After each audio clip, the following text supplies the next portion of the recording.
iOS lets you schedule text messages up to 14 days into the future. Just open a conversation, tap the plus icon on the left and choose Send Later.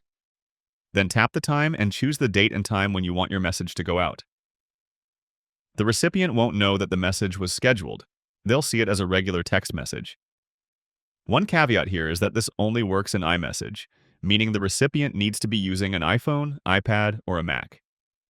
Green bubble text messages cannot be scheduled through the Messages app.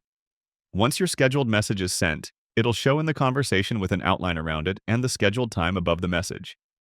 You can tap and edit the message, the timing, or choose to send the message immediately. Or you can delete the message before it goes out. After you've scheduled a message, your following messages will also follow the schedule, unless you tap the little X icon to remove the scheduled message option from your text field. Once you remove that, all messages are sent again in real time, and your scheduled message stays on top instead of getting buried deep in the conversation. And that's how you schedule messages on an iPhone.